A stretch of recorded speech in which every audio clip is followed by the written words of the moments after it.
Oh man, what up? What up? It's your boy Slim City Live. This is the First and Wild podcast.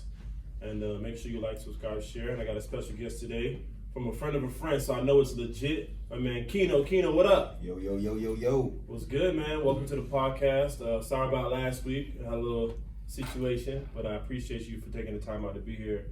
It's all good, man. Thanks for having me. Yeah, man. So, your friend Pierre has been bragging about you for a long time. Good old P-Mo Funk. Yeah, PP Money. You know what I mean? The man is a very caring individual. Yeah. He's a real good friend. Definitely. You know what I mean? Is. From way back when. And he's been talking to me about you for a long time. From Carolina days, really, before I even moved back. And I think I got a couple of your songs in one of my mix shows, if I can't remember. But this week, I really like indulging in your music, and it's really good, man. Thank you. This is really good, but I'm gonna be very critical because you have a cheat code, which is fact. In cheat code, I mean like you've been doing it for so long that you can't suck at it. Yeah. So I felt like when he was kind of giving me like the background story about you, and I was like, I was scrolling on social media, I was like, just nigga been. Dog, he's been doing it from birth, bro. It doesn't count. Like, you know what I'm saying? When you know niggas that been DJing and their daddy was a DJ. Yeah. Like, bro, you supposed to be a good DJ. Nah, so. yeah, I definitely, I've been cheating. Yeah. So I got a little formula. So take me back to the beginning, man. Like, where did it all start? Honestly, it started with me playing drums. Mm-hmm. I actually started in the band with P-Mo. That's how I know him. Yeah. And from there, I was just tired of playing drums for other people, and I decided I wanted to be in the front of the stage. And from there, my first song that I recorded and I took serious was a feature in the band we was playing in. And then from there, I was like, I kind of got some bars, so I feel like I can make bars better than I can play these drums. So oh wow, I'm gonna focus on that. Did this start like from childhood as far as the music? Oh yeah, for the music is honestly since before I was born. My grandfather used to play bass for like Celia Cruz. Okay. My father is one of the top 3 Haitian singers from the 90s. Oh, really? Yeah, so I didn't really have a choice. So what was it like growing up like that? Was it type of like pressure? Was this all in Haiti or was it here? Or was it? No, it was here. He started his career in New York. Okay. But I didn't really live with him, but it was kind of always that pressure like you're his firstborn. Oh, kind of got to carry this torch. So, were you born in New York? Yeah. Okay, I was born in Brooklyn. So you're up there with your mom and your dad, and then they kind of separated, and then you came down here? Yeah, exactly. I came here maybe like 94, 95. Okay. Yeah. So you had to be, I have no idea. Yeah, I was a kid. I was a baby. Yeah, so, what was it like growing up with your father being such a heavily musical influence, but not really being under his tutelage to say, was your mom in the music as well, or she was like a whole different vibe? Yeah, she was a whole different vibe. I guess for her it was, I don't know, he was too much of a rock star. So she was like, I'm out of here. Fuck that shit. Yeah, but I didn't really like grow up with him, so for me it was just a normal person. It's kind of crazy, because me not growing up with him and then seeing like the impact he had in that industry. Yeah. So when I run into people, they're like, "What? That's your dad?" Like, nigga, it's Jesus, and then there's him. Yeah, for real. So but for me, I'm like, this is a regular dude. Like, I'm gonna call him right now. Yeah. But I never really felt any pressure. I just always felt like do my own thing and just carry. Was your mom kind of hesitant for you to go into music? She actually wasn't. Since day one, she's always supported me. Like, I was 11, she made sure I got a drum set. She was tired of me beating on pots and shit. So I can say shit, right? No, yeah. I had a horrible potty mouth. Right? No, it's fine. I'm like a sailor. Like, no, come on, bro. And the more Hendrix I drink, the worse it's gonna get. But that's what this podcast for. Yeah. But she was I was like in elementary school, and she was I remember the guy that lived behind us had a drum set, and he would always play, and I would always go in the back with my little pencils and the pots, and I'd play along with them. So from then, I guess she told my dad, like, yo, get this nigga a drum set. Yeah. And I remember it was like maybe midnight. He called us over to Miami. He was in town. We drove down there. We pulled up to the hotel. The nigga had a drum set waiting in the lobby. Yeah, that's crazy. So, and he's like, yo, call me tomorrow when you get out of school. I'm going to help you set it up. Nigga, 2 o'clock in the morning, I set up that drum set in elementary school. Yeah. I couldn't wait to go home. I remember the elementary school I went to in Miami, West Lab. Shout out to Mr. Thomas. I can remember my music teacher from elementary school. I don't remember none of them niggas. I do though, because like I can tell you every influential teacher I've ever had in my life. Honestly, I've had one, and if I know all right. So tell me the finest teacher you ever had. the finest teacher that I can remember. Yeah. Miss Berman. She was my not my elementary, my English teacher in like 11th grade. Yeah. But she was also in school to be a sexual therapist. So once she told us that, all of us was like, wait a minute. Yeah, mine was Miss Dorcelis, 2nd grade. Miss Dominguez, kindergarten. But our school was wild. So my elementary school was connected to University of Miami. Oh shit. So if you ever been to UM, right? Yeah. And you've been to those dorms, if you know the original dorms, like when you turn into that main entrance, those dorms on the right. Mm-hmm. If you know those tennis courts off to the side. Is that by where like the basketball court is? I know they got the basketball court somewhere. Like, right when you turn in. Yeah. Like, So on the right, I think. Yeah, not the arena. Okay. But like the dormitory area. So like. So you go past the basketball shit. Yeah, okay. And you bust the right, you see those dorms on the right hand side, and there's the tennis court and a parking garage connected to it. Okay. Now that tennis court, women used to sunbathe out there every day. Oh man! So every PE class, the first you get the PE class, you got to run all the way to the back gate, and the back gate you had to pass the tennis court. Yeah. So every day, women's out there sunbathing. Mind you. You know how you see it?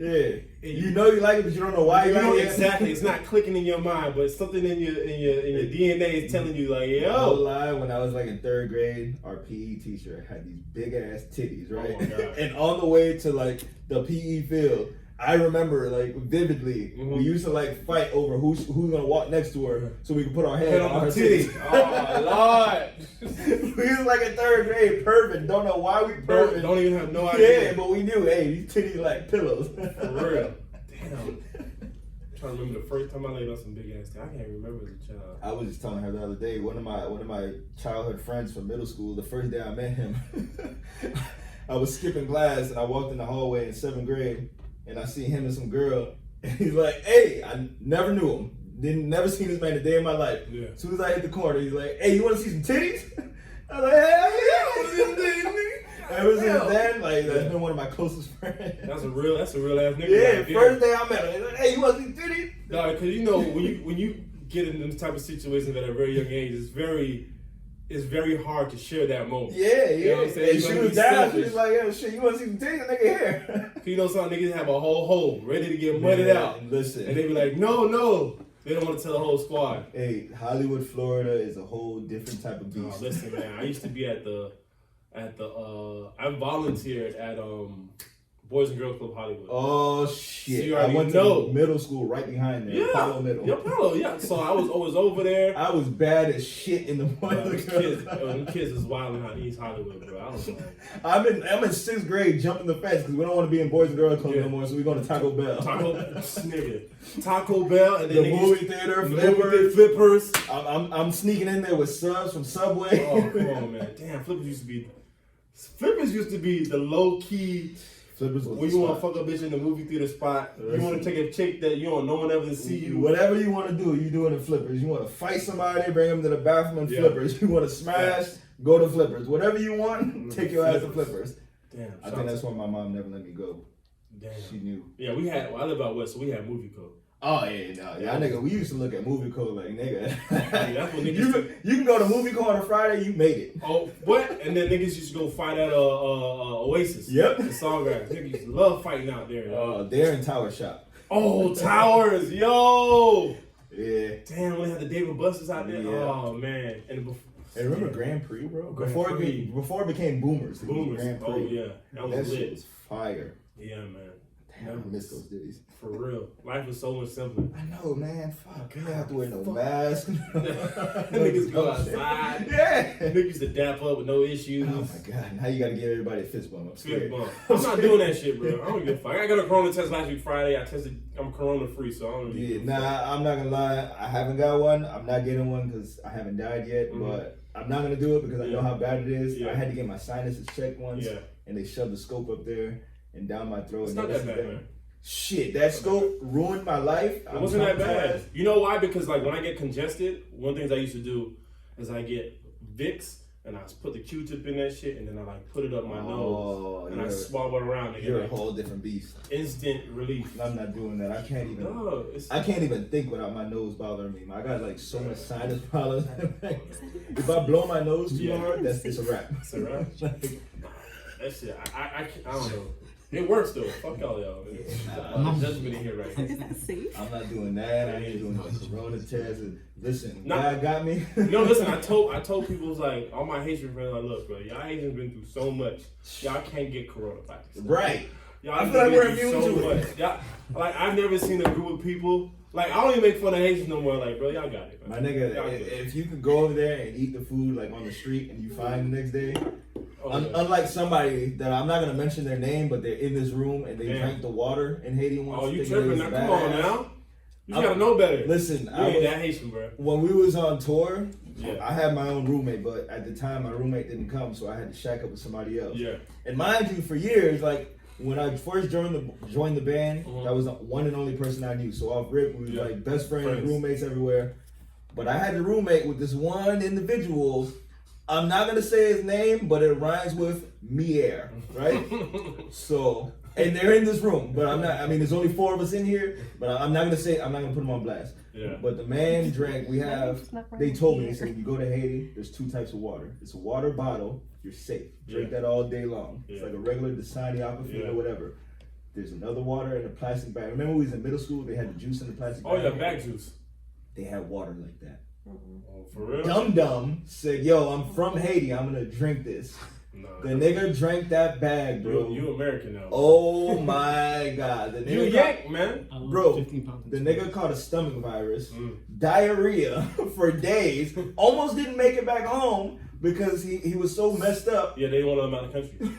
He almost couldn't get on the plane. We legit had to push him in the airport in a fucking wheelchair because the nigga couldn't walk. He lost so much weight. Straight to the hospital. He took him to the Yeah, I back. had to take him to, That's crazy. what was it, Jackson or some shit, or Palmetto? Palmetto? Fresh off a tour, we gotta go straight to the hospital.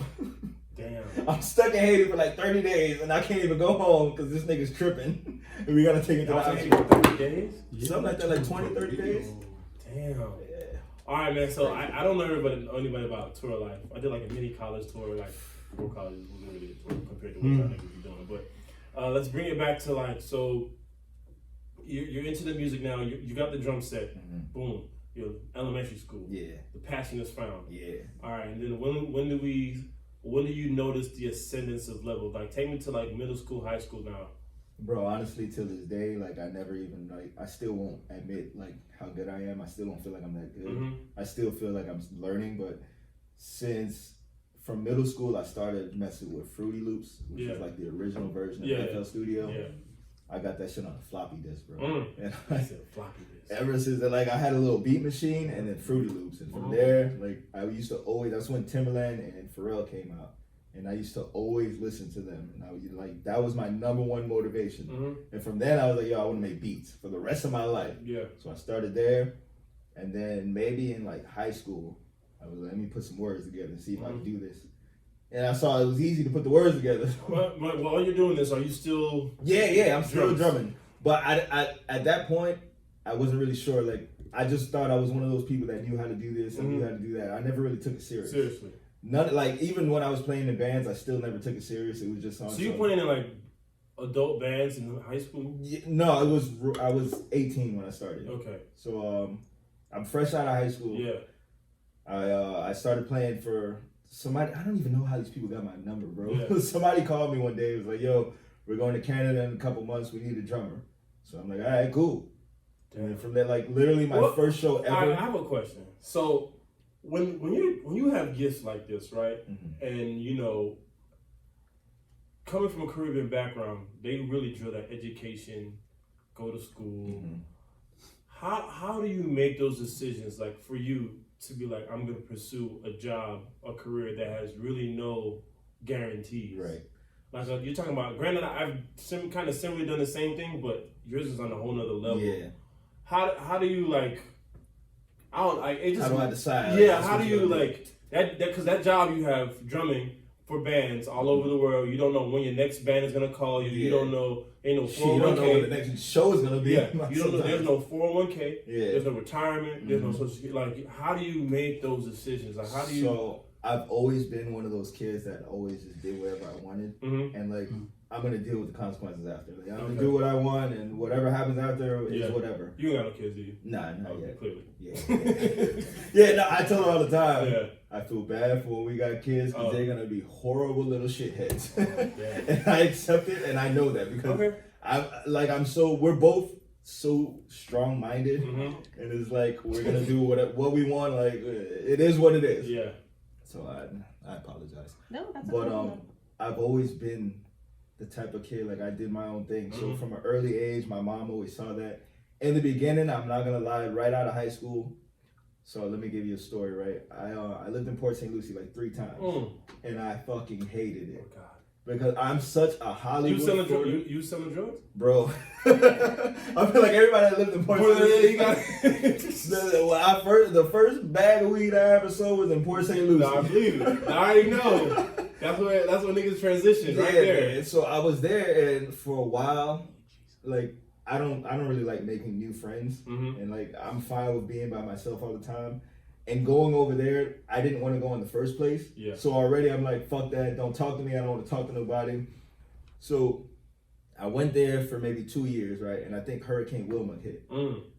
So then now I'm like, I got to figure a way to come back to Hollywood. Yeah. So I tell my mom, I'm like, yo, listen, my aunt said, your sister said it's cool. I can slide down there and go finish school because I haven't been to school in 3 months. Yeah. So she's like, all right. If she said that, cool. So then I go to my aunt, like, hey, look, she said it's cool. If I can slide, like, she'll let me slide. So then they let me pull up. And then that's just to show you I just do whatever I want. Yeah, facts. Until this day, they're like, yo, see, he played both of us. I don't really remember where I was going with this story.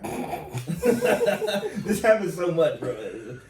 So all right, so bring it back. This is the first of our podcast. Everybody got to tell their story when they lost their virginity. Do you remember that day? Hell yeah. Hey, look, shout out to my boys. I got some of the best homeboys in the world. Yeah. My boy put me down with his cousin.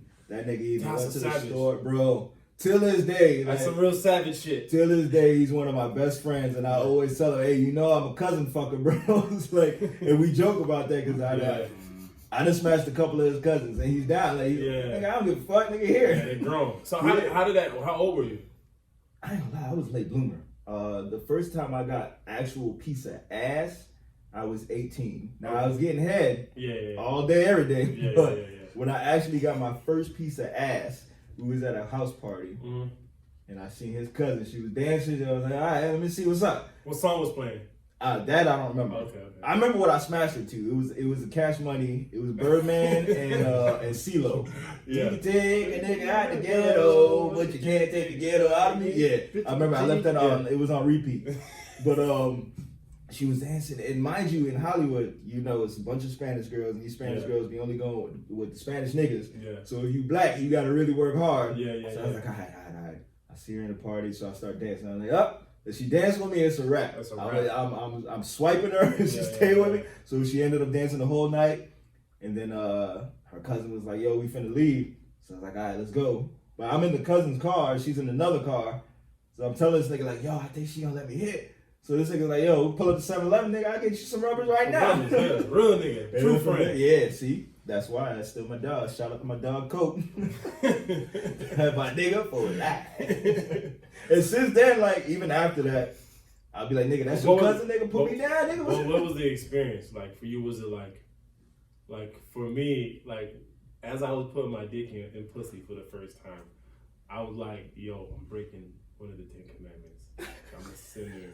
You know what's crazy? I was literally like, I thought like, cause I was in the Bible club, I was going to church all the time. Bro, God probably don't like me right now, cause when I was in 6th grade, I lived with my grandmother, and she was heavy in the church. And one of the churches we went to, they made us sign this virginity card that we promised to stay. Yeah, you Haitian, bro.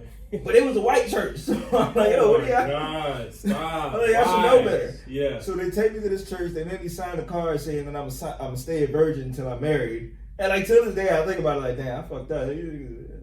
It is what it is. I did worse things than that. They should have knew. Damn. But I think when I first slid in, because since I was 18, I felt like I should have been did this, so I can't act like a newbie. Yeah. So and then I was like, nah, nigga, I did this before. Yeah. I already knew the concept. Yeah. Cause I got an older brother too, and that nigga used to always make me watch porn. Oh, gotcha. He's like, nigga, little nigga, you don't know. Like, Oh, facts. and he was the first one to say, like, remember we was kids? Yeah. And they like, oh, nigga, I'm never eating pussy. Yeah. And the older niggas like, alright. So he would always make me watch it. Yeah. And I'm like, ew, nigga, that's nasty. Like, ew, what the fuck are they doing? And it's like, alright. He's like 4 years older, so he knew. He knew. Yeah, it took me a while to get. I'm Jamaican, you know, so I've Oh yeah, y'all niggas was like, you probably ain't do it until you was like in your late 20s. Like, Yeah, I ain't doing this no, shit. no bullshit. I did it when I really liked a girl. I think that's what it was for me. Like when you really like a girl, now they have you as wide the fuck open. Yeah. If you really like a girl, or you have a girl, like you come across a girl, like y'all sexual chemistry is just like fucking ridiculous. You just naturally just do a little bit more than you're comfortable. Yeah. So let me see, now it's when we getting a little personal, right? You know what I'm saying? So when I first started smashing, I was like, alright, I'm black, these Spanish girls like me. I guess they telling all their homegirls. Oh, yeah. I'm getting a lot of box, right? So now it's just like, I'm just straight smashing. After I'm done, I said, leave me the fuck alone, right? Yeah, savage life. But then, I met this girl, and then I smashed this girl, and it didn't last that long. Yeah. And I had to redeem myself.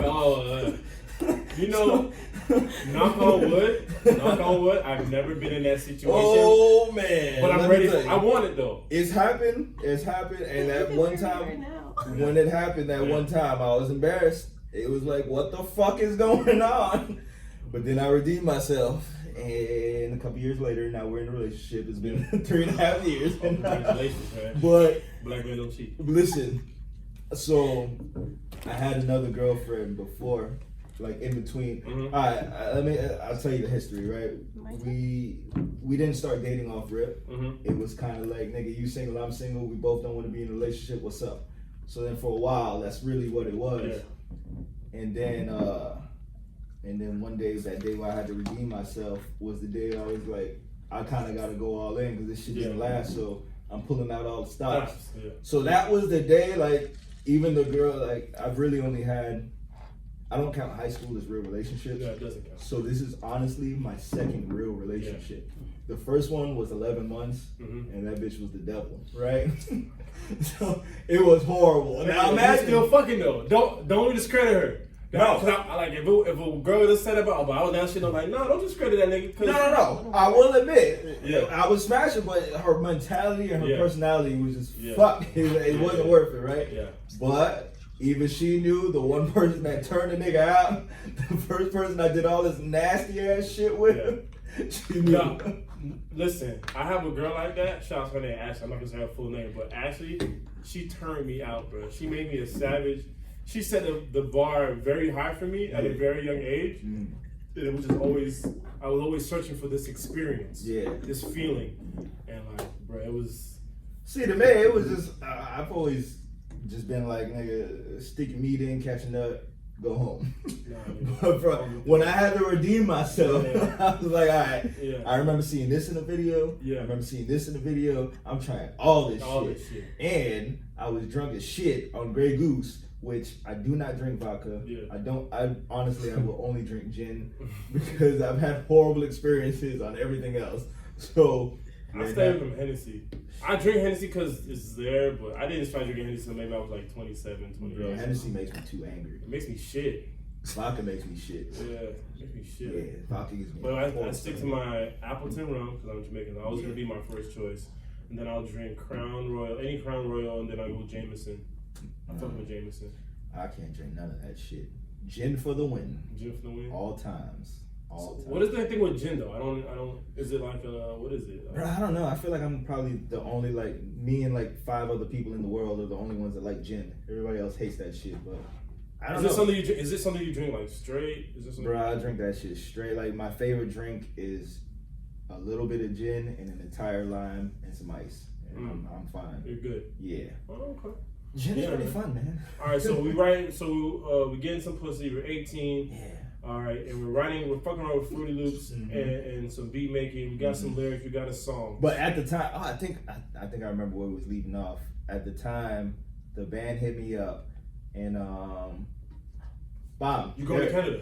That's what I was gonna say. Yeah. When I see, I knew it. I go off on these tangents and I forget what I'm That's going, fine, but then I remember. Yeah. So while I was in high school, and then from there, I moved back to Hollywood. And my mom, after high school, my mom was like, "Fuck that nigga, you gotta move back." I don't remember what else happened again, but then I ended up moving back here, and they're like, the only way you can stay is you gotta go to college for something. I don't give a shit what it is, but you're gonna do something. So did music. But I didn't even choose that. My dumb ass, I could have went to Full Sail. Yeah. But at a young age, I was like, nigga, I'm gonna pay 90 racks for Full Sail, nigga. That's a Range Rover. No, that. Full Sail is wild. So from then, I was like, I'm not gonna put myself in debt for no school shit. I picked the easiest fucking thing I could find. My best friend was in school for medical assistant for 3 months. I said, nigga, you got all the answers, I'm pulling up. So from that, because I didn't want to do none of this shit. I knew in my mind. You knew what you wanted to do. Exactly. Yeah. So I'm like, nigga, fuck this school shit. If you like school, you into school, good for you. But that shit ain't for everybody. Yeah. I knew since high school. I don't think it's for everybody, but I think you should go just strictly on networking, building a network, and the experience. Yeah, you definitely should get the experience. Because I'm just thinking, like, you're talented, talent at FIU. When I was going to FIU, bro, that network you would have built, going to those CSA conferences, going to seeing all those other schools, like, bro, I didn't know shit about that, honestly. Yeah. Me neither. I mean, I didn't know either when I went there first because, I mean, I was doing little parties here and there, but I didn't know I would end up being a fucking personality hosting and like FIU helped cultivate that and being in the right place at the right time and things just happen naturally. You know what I mean? So I always knew I was gonna be into music. So since a young kid, I never even thought about college.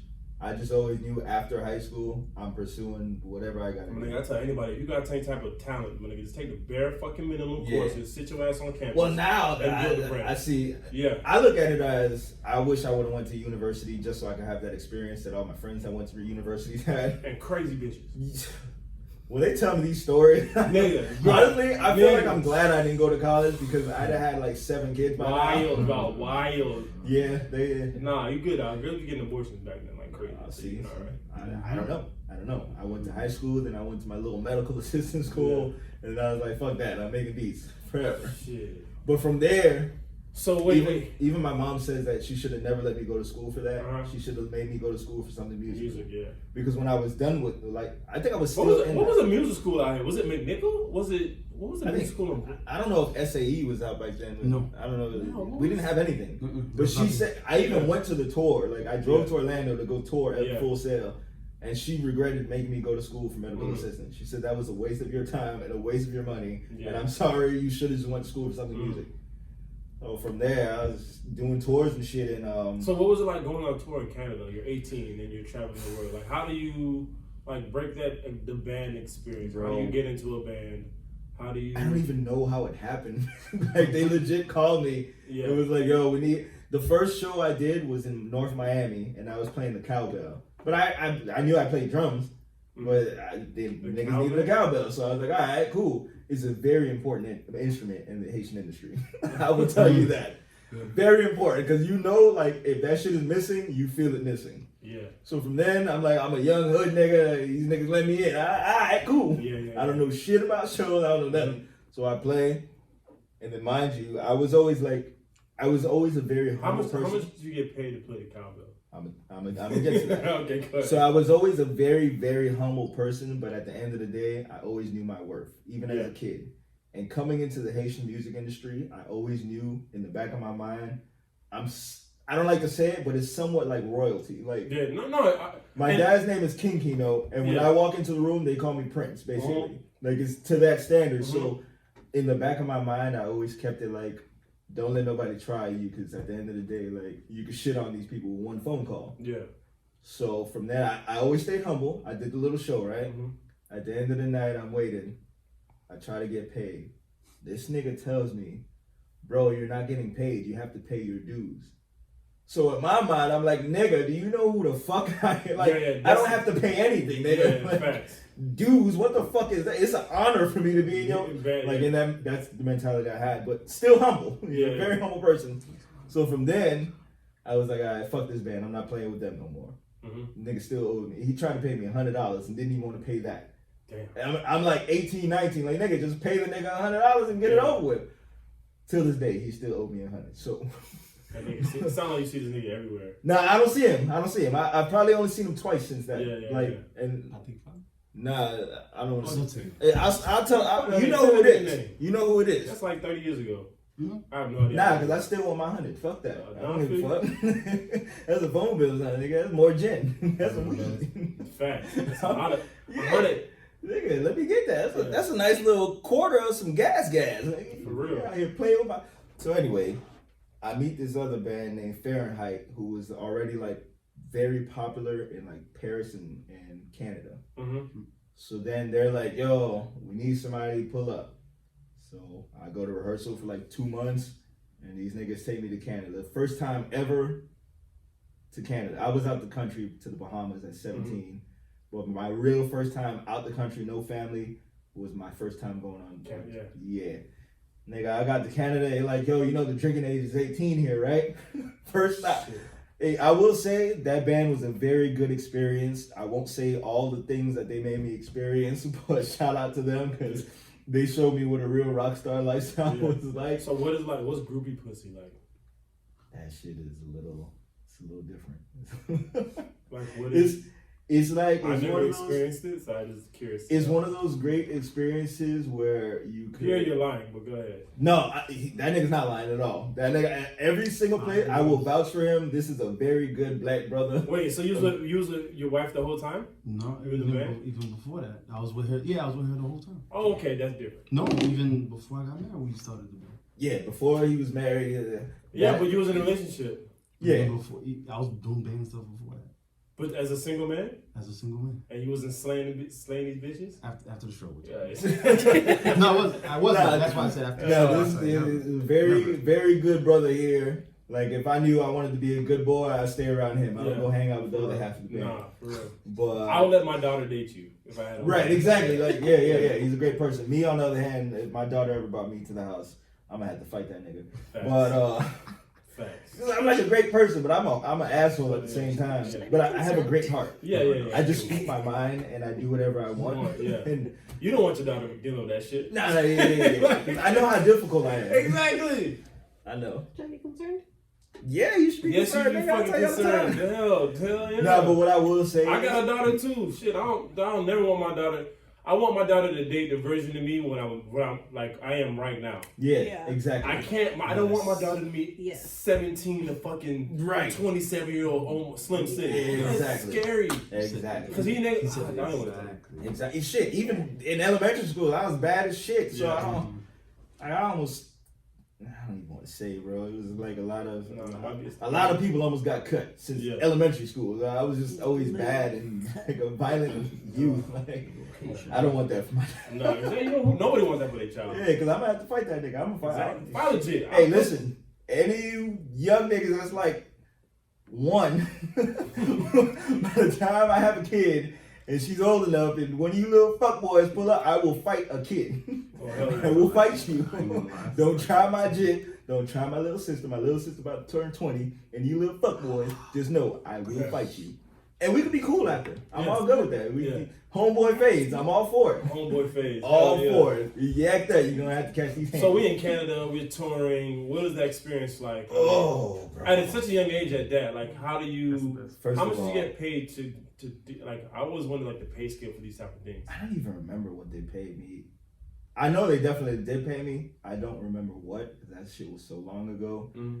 I just remember getting off that fucking plane and I was cold as shit because it was in December. I was cold as fuck. I didn't know what to experience. I've been to New York a million times, but that Canada cold was a whole other beast. Oh, yeah. I go there with my little hoodie and my little jacket. Nigga, you need a coat, like a legit snow coat. Yeah, it was trash. But I get there, and these niggas is like, they got a van waiting for us. We got to go on a little promo run. I'm like, wait a minute, this is some new shit. Like, I'm used to like, I go to shows with my old boy, but it's literally like pull up, he checks his mic, bounce for like 2 hours, and then come back and do the show. But I never really did like promo tours, and I didn't know any of that. These niggas take me to like 30 different radio stations. We got to go to other places. They got to show us off and show that the band is here. Yeah. And then they take me to this fucking theater, bro. It had to have been at least like 5,000 people in there. That's crazy. And it's like my first real show. Yeah. They had me on this, like the stage probably was like up to here. Like if you're standing, it's on top of your head. Yeah. And I'm walking in like, what the fuck is this? And they got the lights going crazy. Like, yo, what the fuck? That shit was fire. Shout out to Montreal. That's the first place I ever like traveled outside of Florida to do a show. Damn. Montreal. And ever since then, I loved it. When did you link up with Pierre? What band was that? This band was, should I say the name? Did I get that nigga? Nah, I don't give him his credit. Are we beefing? Nah, we ain't really beefing, but you know, the nigga ain't never gonna shout me out. What's that? Ain't shout that nigga out. Nah, we played in a very popular band, and it's crazy because we started on his like first album. So what time? Like what years is this? What was this? Like 11? 2010, 2011. Mm-hmm. Some nigga calls me. He's like, "Yo, my name is such and such. I made this song. And mind you, like I'm a very upfront person. So he's like, "You ever heard that?" Nah. He's like, "Oh, all right. Well, I made this one. You heard that?" Nah. So he's going out like, "Nigga, I don't know you. What do you want from me? You want me to play for you or what? Like you want to show off? I don't know shit." So then he's like, "All right, well, I got this band and we're gonna go here, here, here." So I was like, "All right." But from the first band I played in, they used to they had a rehearsal studio that they owned in Hialeah, and that's how I met the keyboard player because he was in another band and they used to rehearse there. And I've been smoking bud since I was like 13. Damn. And now I'm like 19, 20. So when I meet this nigga, we used to always smoke before rehearsal. I'm like, "Nigga, you smoke, I smoke." And for some reason, I don't know why Haitians think weed is like heroin, so everybody's like against weed. But they're like, "Yo, you smoke weed, nigga? You might as well smoke crack." Yeah. What do you mean? Yeah. So like legit, we was the only two people in that building that probably smoked weed. So he's like, "Fuck it, nigga, you smoke, I smoke, nigga. I'll pull up the rehearsal." So then when I got in this new band, I didn't know anybody was in there. I didn't know shit. I just know the nigga that called me said I need a drummer. So I walk in. And that's who I see. I see my boy on the keys. I say, "Oh, it's lit, nigga." Oh, so you was smoking weed too? Nah, hell no. Me that either. Nigga. Oh, it was a keyboard player for the other band. Yeah. Oh, got you. Wait, before we move on, I just want to have on record that this nigga did tell me when I get a gold plaque, he's smoking with me. I want that on record. I don't give a fuck who's listening. Yeah. I don't care. This nigga told me when I get a gold plaque. So that's what I'm working for. Y'all niggas stream this shit, so I get this nigga high. But Facts. So when I walk into this little ass room in a townhouse, the nigga had a 2-bedroom townhouse, and we rehearsed in one of the bedrooms in the second room. Like that's what? Yeah, a hot ass room, no AC. Nigga. Like probably a quarter of this room. A whole band? Bro, it was the lead person, a guitar player, bass, keyboard, me, and a DJ. All in one small ass room in a circle just rehearsing. Niggas calling security on us, we too loud, and so from there, what was our first show? Orlando. We didn't even know, man. We didn't know shit, bro. We go there. Don't know shit like what is don't know shit? We don't know anything about this band. We don't know anything where we're going. We just know this nigga hired us to play some songs, and it's like, "Yo, we got some shows. We out." So we go to Orlando. And they preset your pay rate prior to. Yeah, they preset everything. Okay. So he was just starting. So it was like a couple hundred here, a couple hundred there. Nigga, we go to Orlando. That shit was wall to wall, and we're like. We didn't know the magnitude of the album. We didn't know how big the album was. We didn't know nothing. Oh, so you undersold yourself. And mind you, we didn't know. I only listen. Y'all didn't Google shit? No, we don't listen. None of that shit. In my mind, I'm like, another little band want me. Let me get this couple dollars and keep it moving. Yeah. Bro, we did this fucking show and it was wall to wall. Equivalent to the Drake Chronic in our culture. From 1 to 12, we had no clue. Bro, nothing. And we're just looking like we're some regular niggas rehearsing in a 2-bedroom townhouse. And the ratio was 10 women for every 1 man. Wall to wall. God, Everywhere we went. God knew not to give me musical talents. I use it for all the wrong reasons. So, but I guess because since from an early age, it was like, nigga, it's all these people to your disposal. So from then on, no, but you've been around it all your life. Yeah, so for me, it's never been like, I got these pussy. It's like, shit, I was pussy. Let me go get some. But it's never been like top of my list. Yeah. My top of my list was always, nigga, I need to get some money. I don't give a fuck. Yeah, but it's like 3 o'clock in the morning after the show. Yeah. But sometimes, nigga. Do you? All right. Answer this question. Do you ever like do a show and you did so fucking like you killed the fuck out of that shit like I just deserve some pussy just cause. Yeah, like that one time we was in Ottawa and we had such a great show and I was so drunk at halftime I was like, yo, after party at our hotel at such and such block, whatever. And nigga, we got off the stage and drove to the hotel and the entire lobby was full of bitches. God bless. These niggas will never let me live this story down. I hope you represent for this. Well, let me tell you a little something about that story, right? So, like I said, this is with this new band, and we go to Ottawa. Yeah. We did a whole Canada tour, right? So we was already on one. We was lit. This is like because y'all performing in Creole and French. Mm-hmm. And English. Oh, fuck. So we go to Ottawa. 3 markets. Bro, it's a crazy. We go to Ottawa. Packed again, wall to wall. We in a whole nother country. Yeah. These niggas get so when they give bottles, I'm usually the controller. Like we can't get too drunk because we have a whole show to play. We're gonna be here for at least 3 hours. Yeah. We gotta make sure everybody's right. So I used to always control the bottle and give you the shot. So this fucking night, I guess we're so excited. Like nigga, it's such a great show. We're out here. We're not expecting this, and look at the outcome. So now I start drinking out the bottle. Mm-hmm. These niggas Are you drumming at this time? Yes. Mm-hmm. You're drumming and drinking? Yeah. How? I don't know, man. Listen, there's some shows that I don't know how I made it through. I be watching the drumming videos on YouTube. It be looking like a little superpower. It looks like a superpower, bro.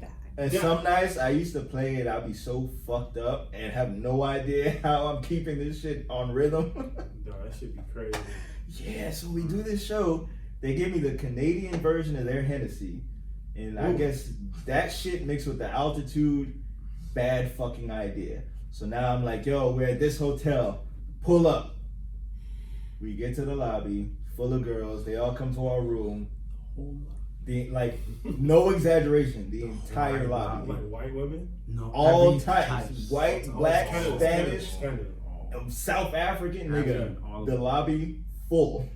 So now we're like, yo, we're not expecting this, so now we kind of hyped. Like, shit. So then bomb, right? But mind you, the whole night, there was this one girl in there. Yeah. This one South African bitch. Bad. The baddest girl in there. So me knowing that, you know, I'm from Hollywood, Florida, I got the little Spanish girl swag. All right, I'm gonna slide on her. The whole night, I'm making eye contact. I'm doing funny faces at her. I see you locked in, right? Yeah. So she's in the lobby. I said, oh, it's lit. I wouldn't have pulled out.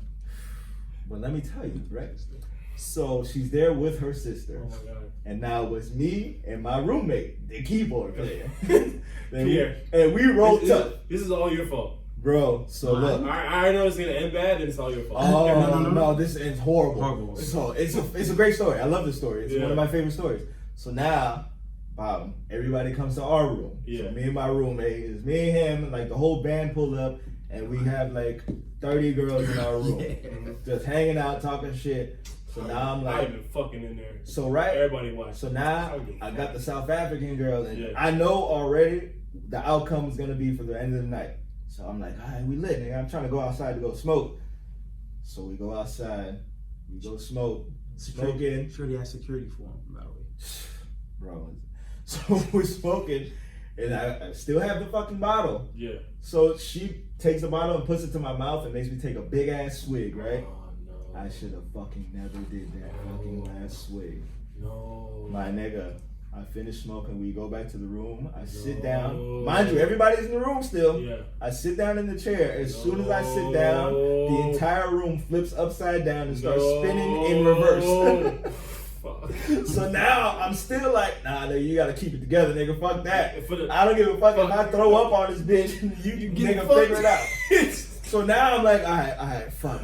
I feel crazy. Like that too. I feel crazy, nigga. Let me go shit real quick and try to vomit, and maybe after that, you be I'll be cool. Yeah. Nigga, I'm legit in the bathroom in the dark with a garbage can while sitting on the toilet, shitting and vomiting at the same time. I've done that one time in my life. Go ahead. It was so bad, I had to sit in the tub with the water on. Oh man. These niggas knocked on the door like, bro, are you straight? And at that point, everybody had to get the fuck out of my room. Damn. Till this day, I have no idea how I got from the tub to my bed. I just remember being in the tub and waking up the next morning in my bed. I've been there one time in my life. And it's funny because every single nigga in the band wanted this girl, and I was the only one that bagged her. Yeah, Even the lead singer. No, she bags you, my nigga. Yeah, she definitely bagged me. I didn't bag her. She bagged me.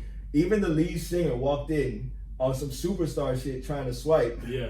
But I was just so player. I was so cool. Like, whatever, nigga. Whatever, nigga. And she wasn't paying him Somebody mind. getting fucked tonight, regardless. Bitch. I don't give a fuck who. Right, nigga. See, me, I'm gonna see. I see that like I'm never gonna turn on the bad bitch, but I'm always gonna take the nasty bitch. Mm-hmm. Like every time. I've always just been give me like, that fucking 5'6", that bitch gonna try. Yeah. You know what I'm saying? Now But the 9 5s and and the 6s, they go some hard. nasty ones.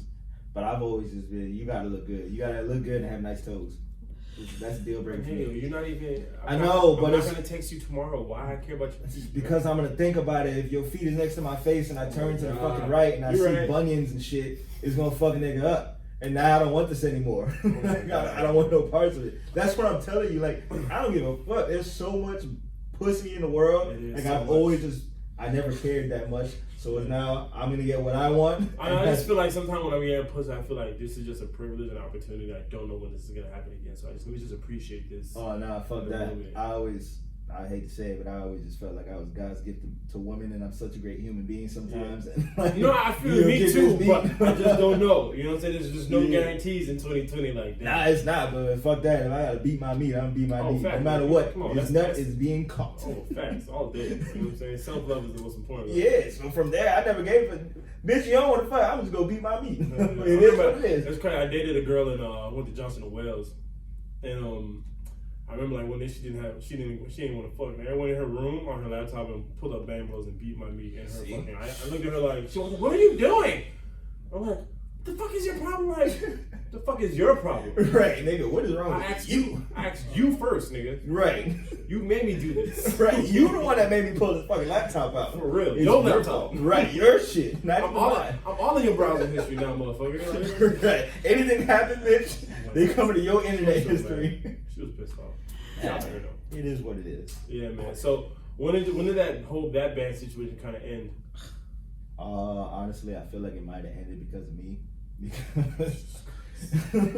Because, like I said, I didn't really give a fuck about nobody else's band. It was just always make some money and move on. So I never really took anything that serious. Mm-hmm. So we had a down period where we weren't really doing shows. So I was like, fuck it, I'm gonna just get a job. And at that time, I was dating who I labeled the devil.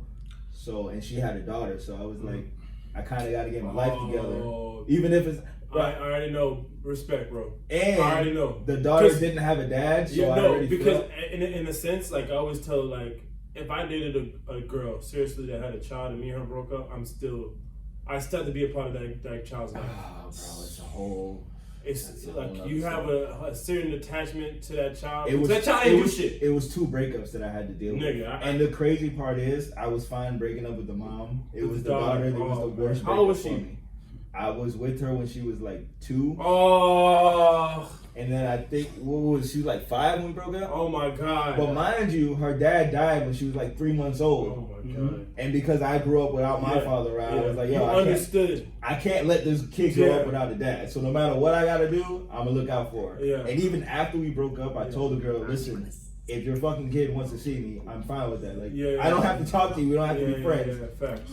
But I guess, you know, I'm a real one. So I guess her boyfriend was like, nah, fuck that nigga. He can't come around. He was a little intimidated. So from there, I was like, No, I mean I understand that, but yeah, I get him. But I try to make it like I try to like make him bro, it understand. ain't about you. Exactly. Like I don't It I can don't be want both. your girl at It all. can be both of us. Right. You know what I'm saying? Well, I guess, you know, he was intimidated by the young sauce lord, so I had to just tell her because it was like a roller coaster for me too. Like, No, one it minute is, she's like, "Yo, the it kid is. wants to see you," and then the next minute it's like, "Yo, I can't bring her around." So for me, I'm like, "Yo, just don't call me anymore." Yeah, Because I can't keep doing this. Because you're gonna be thinking about her all the time, regardless. Exactly. You probably think about her right now. To this I day. do. Yeah. I do because I'm still friends with the devil's sister. Yeah. Because she's cool, so I Yeah. still talk to her every once in a while. Yeah, And and I'll you're tell always her, gonna like- check for her. Right. So Yeah. if I talk to her, it's always like, "How's the kid doing?" Yeah, I have a friend like that, Jen, and her daughter Chloe. I always feel like, me and her never dated, but she's just a lifelong friend. Yeah. And she got in a situation when the man didn't want to step up, and you know, it is what it is. But I've always felt guilty not being a better friend for her child. Like, it always bothered me deep inside. Like, I wanted to do more for her. Yeah. Because her daughter's such a sweetheart. You know what I mean? She's such a good person, come from a good family. Right. You know what I mean? It's And just, situations like that suck, man. it does, man. It sucks for the kids. And I love kids so much, bro. Yeah. And it's like so bro, hard. bro, get a daughter, bro. It's the best thing you ever do in life. Yeah, nah, we can't even talk about that. 'Cause Dog, that's a trust sensitive me. topic for me too, bro. Dog, it's the I love best animals more than I Jesus love human Christ. beings. More than I love humans. Get bro. you a daughter and you'll see. You kind of have one, so you Yeah, know, I kinda have You know one. the unconditional. It's Mhm. bad. But we say like, if we have a daughter, she's gonna run my life, and I know Oh, facts. It's okay. it's gonna be bad because I'm so overprotective and I care so much. She's gonna take care of you when you're old, though. Your son is not gonna take care of you. Yeah, Your son is gonna. yeah. My son's gonna be annoyed. Yeah, facts. Like, bro, leave me the fuck alone. He gonna be annoyed. You gonna be annoyed. Yeah, It's yeah. just, you know what I mean? Yeah, nah, that daughter shit is a whole. Yeah, it is, man. So let's fast forward into the music. Like, okay, we're done with this band. When do we start taking music seriously? Like, I'm not a drummer no more. I'm an artist. When is this transition? Shit, that transition started happening in the band. Oh shit! I think that's That's why. why the band fucked up. That's why partly I was like, man, fuck this band shit. Mm-hmm. Cause I remember specifically there was this one time where I was really like, fuck this band shit. We had a slow period, and I got a job, and then these niggas was planning a tour to like start in Atlanta. Mm-hmm. So I tell this nigga like, hey, he kind of told me last minute I can't really, not really gonna take that time off because when we come back and we got 6 months to do nothing, like I'm not gonna risk this job. So this nigga told the band that I flaked on him last minute. Like the week they were leaving, Yeah. when I told him 3 months in advance, Oh shit. like, yo, I'm not gonna make it to Atlanta. Yeah. So from there, when he was like telling me, and they'll tell me because it was like 8 of us. It was 8 of us, and 4 of us were like cool Tight, as fuck, yeah. and the other 4 were cool as fuck. Yeah. So he's telling these niggas, and they're telling me like, yo, like what's going on? And I'll tell them what's going on, and they're like, yo, this nigga's making it seem like you're the reason why we can't go do this. Mm-hmm. So from then I was like, man, fuck this nigga, fuck this band shit, fuck everything. At that point I already had my little feature with him, and I was already like, nigga, I'm gonna just start rapping. Fuck this band shit. Like, I don't wanna do none of this. I'm tired of y'all little clubs. I'm tired of all this shit. And at that point I spent maybe 8 or 9 Christmases not seeing my family. Bro, that'll do it. So my mom was already like, nigga, quit this band shit. Yeah. And from there, I was like, man, this nigga's tripping. I already don't want to do this, so fuck this. Mm-hmm. And then from there, and it was also like, I almost fought this nigga so many times already, and I was just so because, find a band. bro, I'm just such a no nonsense person. Mm-hmm. Like, I don't like fuck shit, and I'm gonna express to you how I feel when I feel it. I'm not gonna wait. Is it like a lack of professionalism in the band? It was, bro, like on some. We'll go. All right, so we had a pay structure. It was like South Florida is one fee. Then was it South Florida or all of Florida? I think it was all of Florida. All of Florida is one fee, and then once you go out of state, it's another fee. Yeah. And when you go out the country, it's Of another course, fee. that makes sense. So we go to Bahamas one day. This nigga tries to pay me Miami rate. I'm like, my nigga, I get where you're coming from, that this was a 45-minute flight, but I had to stamp my passport. Yeah. So like, it's literally like a $300 difference. Yeah. So I'm like, But I feel like those situations can be easily resolved with just having a conversation. it could. Yeah. But then this nigga comes at me like, so what do you want me to do? What do you want me to pay you? And we're in the middle of an airport. And now I'm very big on respect. Like that's, I don't give a fuck. Everything goes out the window once you disrespect me. Yeah. And already I felt like he was trying to play all of us. Yeah. And I'm such like I said, I'm a very overprotective person. So we go outside and somebody says something crazy to you, I'm gonna move with it. Bro, what's going on? Like, what's the problem? Yeah, I'm not even gonna let you talk. because I feel like you're disrespecting all of us when you disrespect one person. Yeah. So the nigga was like, "Yo, what do you want? Like, what do you want me to pay?" Don't go anywhere with Kino. Don't go anywhere with me because I'm so overprotective, bro, and I just don't like fuck shit. Yeah. I don't like people disrespecting me or the people that I'm with. Yeah. So this nigga is like raising his voice in the airport.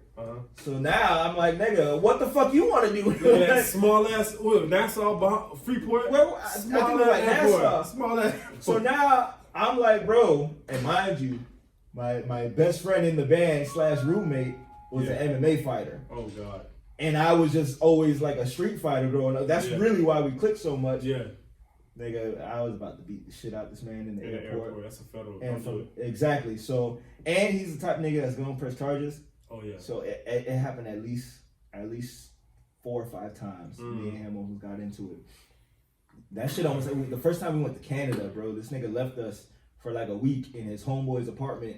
All of us sleeping in the living room while he's with his side chick in Canada, living life, fucking eating good. Niggas is in a living room smelling farts. Niggas having ate all day. He ain't pay us. Niggas say smelling. Bro, when he walked in there, it was like 1 a.m. Everybody's asleep. And I saw him walk in, and I walked in the room and straight up told him, bro, you either pay me and send me home tomorrow, or I'm going to beat the fuck out of you in Canada.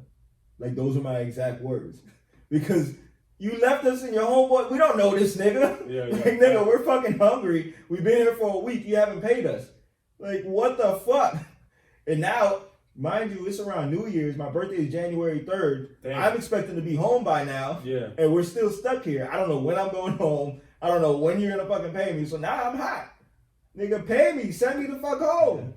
It's crazy the things happen when you're pursuing a dream and have a passion. Because listen, you gotta deal with some fuck shit. Yeah, a part of it, a lot of it is like, I care about the craft, the art so much that I'm willing to sacrifice. Yeah. But once you know your value and once you know what you're willing to deal with and what you're not willing to deal with, all that shit goes out the window. Yeah. Like I'm not trying to deal with none of that fuck shit. I know what I bring to the table. I know my worth.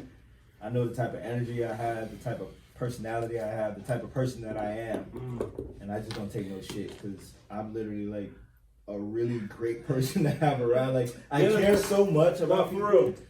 And like I'll fight your battles for you. Like I know my worth. So as soon as somebody give me some fuck shit, I'm not dealing with it. So like you get out of that situation, you start creating music. Like what's the first song you really put on wax? And the first song that I actually put on wax, like I put out to the world on that nigga's album. Okay, so outside of that, like outside of that, bro, I don't even fucking know. Like your rap career, I guess you said begins with what song? I think honestly, it might have been not even that long ago because I would just record and never put anything out. And then my boys is all like, nigga, you gotta start putting shit out. So maybe like 2016, I put out my first project. Okay. But I was working on that for like 2 years before I was like, fuck that, I want to put something out. And the only reason why that went out is because I told my best friend, like, if we go to the studio today and we stay there for 8 hours, I'll drop this project next week. And we ended up going. I mean, I listen to your music. It sounds like you sound like very veteran in your music. Like it doesn't sound. It sounds very well thought out. It sounds very well produced. I mean, it's just the quality of the sound is amazing. Yeah, I just been practicing for so long. Yeah, I know. It's like a cheat. Like I said, when I talk to Pierre and I like hear, oh, you're a cheat code. Yeah, I mean? A lot of practice. Like literally like 5 to 10 years of recording and not putting shit out. And just like working on that shit. And that's really like, honestly, that's how it really happened. Like I have so much unreleased shit that the world will never hear. Why not? Because it was in my practice stages. There's nothing wrong with a little bit of Russ. Nah, fuck that. A week, or was it a song a day? It was a week. A song a week? So I started that this year. Yeah. I was doing a song a week. Yeah. And then coronavirus hit. And I was like, I didn't want to keep putting out songs and not have videos. So when it first started, I couldn't shoot videos. So I was like, fuck this, I'm not putting out no more songs until I can go shoot. I was telling, we spoke about that just before you came, and I was telling Pierre, like, yo, bruh, 2 locations, 2 girls. Yeah. call it a day. Now, like now we're on that now because now I'm like Keep it low We kind of budget. got to go outside a little bit. It's not even that. Like I have a videographer. It doesn't fucking. I can have 10 locations. He doesn't give a shit. He just wants to work and he wants us to put shit out. Put shit out. Yes. It's just for everybody's safety.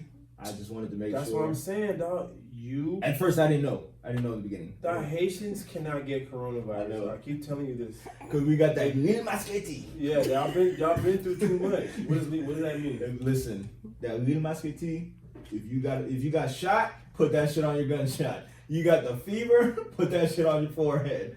What you got a new tattoo, nigga? Put that shit on. You need to grow your hair, put that shit on. Right. I don't know what the fuck is in it, but that shit is Where the can I most. get some?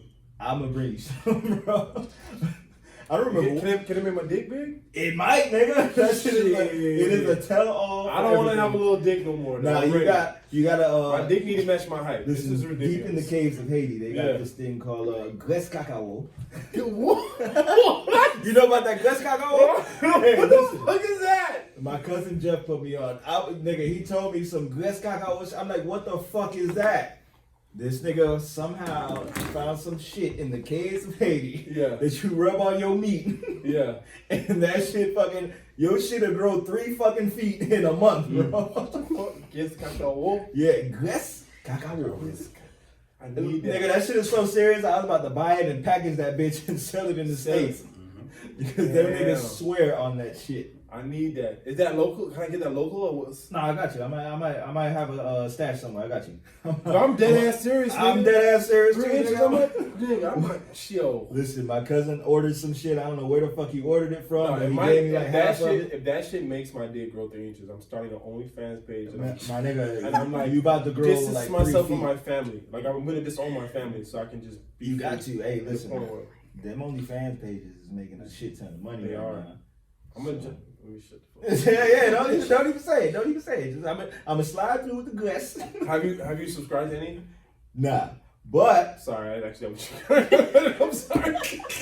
I just want to let everybody else in the podcast world know that my old lady is sitting to the left of me, and this nigga is asking me some My bad, outrageous I'm my questions. bad. But it's okay because she knows that I'm allowed to think however I want. It's Yeah. just the actions. You're not allowed to do these Nah, actions. cause you know niggas. 'Cause let me tell you why. Women need to stop tripping. Yeah, y'all really need to stop. Y'all need to chill out. Niggas will like nigga. I'll fuck Beyonce. I'll be in a whole relationship. Fuck Rihanna and Beyonce in a threesome. I'm not leaving my girl. Right.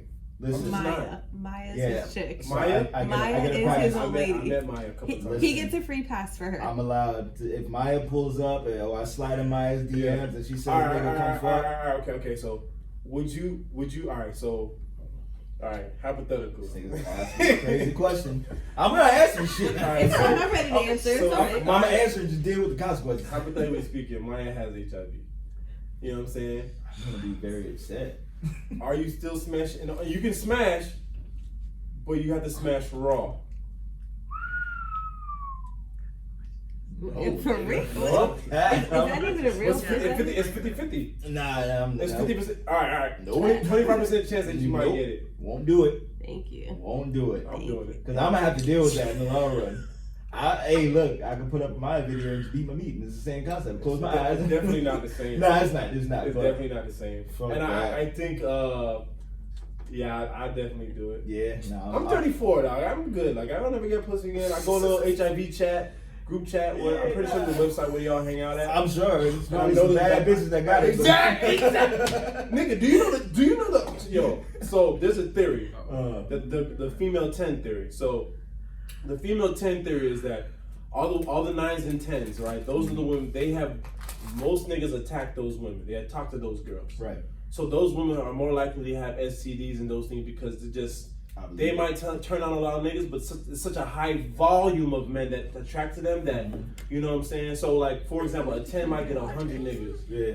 That's why Now- you just gotta get a little 7, a little 6. A 6 or 7 is only gonna get Oh, what you trying to say? Nah, I didn't 30, get, 40, nah, 50, you know what I'm saying? I did not grab a 6 or 7. I got a 23. But I'm saying for the rest of y'all niggas out there in these streets, go get yourself a little 7 and you'll be alright. Yeah, so the 10 rule is like there's so much men are coming at these women that the numbers alone are just overwhelming. Yeah. You know what I mean? It's like coronavirus, nigga. More people getting tested. That's why we got all these fucking cases. Exactly. Yeah, So that is why I would fuck Maya with a 25% chance. You should of sell getting stocks. HIV. Yeah, I know, but I'm alright with getting the girl that looks like the Walmart version of Maya and Facts. take a free chance You there. ain't getting shit. I know. I'm not Okay. getting anything, guys. Thank you. I'm gonna sit my ass in this chair. And, Okay, but don't You sound know, like you don't get sexy head anything. on Monday. Lord, but I will say, it's not like I'm a nun. get yourself a girl that's gonna go to the strip club with y'all niggas, cause that shit is way more fun. Dog, because There women you get go. more than women. Yes. For all the niggas out there cheating, not I, of course. Yeah. Not myself, Keno, not Right. Pierre. Black men don't cheat. Black All men y'all don't other cheat. niggas is cheating. But everybody Black else, men don't do it, and you know what I'm especially saying? Haitians and Jamaicans, we do not do Definitely that not. shit. It's It is against our against our religion. rule books. Is everything, you know Right. what I mean? Right. Fake news. You know what I mean? Except for So, Will. like, Except for Will. when I see those things and I see, like, the whole, would you go to the strip club with your woman? And but women really don't understand, like, the more you celebrate your man, the more you put him out there, like, Right. the more you're advertising him. That is right. And at the same time, And the nigga know, like I hate to say it, but like I tell you before, niggas will fuck a bitch and never leave their woman. Like, they just not, because we have a more physical attachment to the sexual, the idea of sex. yeah. But you know what it is when these girls like lock their men down Mhm. and makes them want to do more shit, as opposed to when you have a little bit of freedom. When you have a compromise, not even Yeah. freedom. When you have a compromise, like niggas aren't gonna want to do anything because they don't feel like they're in prison. Exactly. I've been into a little. I've been not in an open relationship, but I've been into a very open understanding. Yeah. Before I even got into a serious relationship, and I never felt, I never had the desire to test it because it was not a forbidden fruit. The idea of being with another woman, I kind of somewhat. Granted, we weren't in a committed relationship, but I had a respect and understanding for her. But I mean, it was great. I felt like she tricked me, low key. To be honest, when I look back at it now, like, hold up, bitch, you did what? Yeah, nah, they gotta loosen these leashes up a little, man. Y'all girls loosen the leashes up on y'all men, and I guarantee you them niggas won't cheat. They not gonna go nowhere because they don't feel like they're in fucking prison. Yeah. They're gonna feel like, you know what, my girl gives me freedom. I'm allowed to like be as free as I want. You're allowed to be a man. Exactly. I tell her all the time. Like, I'll send her girls on Instagram. Like, God damn, this girl got a fat ass. Yeah. And she doesn't even fucking like girls, but she can appreciate a fat ass. And she Exactly. understands that as a nigga, I'm gonna look at a fat ass. Yeah. Like, I can't just fucking close my eyes and Exactly. never see an ass again. I feel I'm like- gonna see them. I feel like we all gonna like look at a fat ass. It's the same way. If a fucking swole ass nigga pass by, your girl gonna look and be like, God damn. That nigga's full. Hey, listen, we went to Venice Beach and Muscle Beach, Yeah. and Oh yeah. I was willing to fight these niggas, but at the same time, I'm like, I can't These stop niggas her swole. from fucking looking. Like, that nigga's way more swole than I am. I'm a little skinny fat nigga. Listen. Let me tell you why. I used to be very intimidated and insecure about my body, right? Way back. Oh, not me. I've always been a skinny nigga with a gut. I don't give a fuck. Yeah. I'll shoot a big nigga. No, so especially when it came to women, like I hated niggas with tattoos and the abs and shit. Fuck them niggas. But then, I'm one half of this. I learned- I don't have abs, but I got a shit Yeah. ton of tats. but then I learned a lot of those niggas are overcompensating for something they don't have. So when I realized that, I was like, oh, bet. Yeah. Like I really started to come into my own, and there's a story that I cannot tell on this podcast. Yeah, you can tell me later. I'll tell you later, but it was a situation where like I was like, oh, well, oh, okay, bet. So that doesn't even it looks good, but it doesn't. Like a girl with a fat ass, you think she can just the nastiest. No, the girl with the fat ass might not know how to fuck. Exactly, but we assume because the ass is fat, Mhm. she taking all type of wild. Hey, ass listen, I smashed a girl that is currently like a very popular like model girl, Mhm. like full of tats and has a crazy ass. And I'll even see like in her comments the people that like go crazy for her, and her fucking box was horrible, Damn, like trash. damn, And I smashed her more than once, Yeah. and it was fucking trash. yeah, And niggas is in her comments going crazy, willing to risk it all, facts. and have no idea. Yeah, I mean, have I had like trash? I have had trash. Oh no, I've had some trash boxes. Yeah. But my pride, I'm a very like I'm a pleaser, so like as long as you good, then I'm good. I don't, Fuck that, I don't need a nut. Hey, listen, when I nut and I decide that I'm finished, I gotta go about my business. I got shit to do with my life. I'm tired. I want a sandwich. I'm a little thirsty. I don't like the like I like See, I'm a soft ass nigga. I'm a emotional ass nigga. So I like it. Ah, nah, fuck that. I'd be like, I wanted to cuddle. You know what I'm Oh, saying? yeah. I know. I don't like. I'll fuck a bitch anywhere, but I want to lay and cuddle up, and I like to. Yeah, no. You know what I'm saying? Sorry. I know. My mama hugs me too much. Hey, listen, well, I think that's the problem. My mom's just like, nigga, you're a boy. Get out of here. Yeah, right. It's crazy, Soft, like, nigga. how Tripping. unaffectionate my family is, but we all love each other, but we just never, like, Yeah. don't hug me. Nigga, I'm hella affectionate, though. You I'm know- hugging too much. I risk it. You know what's crazy? I'll go to my mom, and because I know we're both not affectionate people, Yeah. and I'll put my head on her shoulder, and she'll be like, get off me! Oh, you're doing it to be spiteful. Yeah, exactly. I'm a troll. I love trolling her. Yeah. Like, that is my biggest troll. I'll troll her all the time. God, I troll my mom on Instagram. Any opportunity that presents itself, I'm putting my mom on social media. Oh, I told her the other day, don't fucking follow me. Stay off all of my social Oh, media. okay. Because I'm gonna troll her. Too. I troll her all day Yeah. through text, on phone calls, whatever. I don't care. I'm gonna Yeah, my troll mom her. has a Facebook page, no picture, just a name. Oh, nah, my mom got a Facebook page, and if I feel like going on there, like, but I gotta tell her to stay out of my comments. 'Cause Yeah. she'll definitely, and she threatens to go like posting. I would my love my comments. mom to be in my comments. Oh yeah, no. That My shit- mom supports me too much, and I Yeah. don't want her in the comments because Okay. if somebody says some hating shit, Oh yeah. then yeah, nah. So, my like- mom and my brother, they can't be in my comments.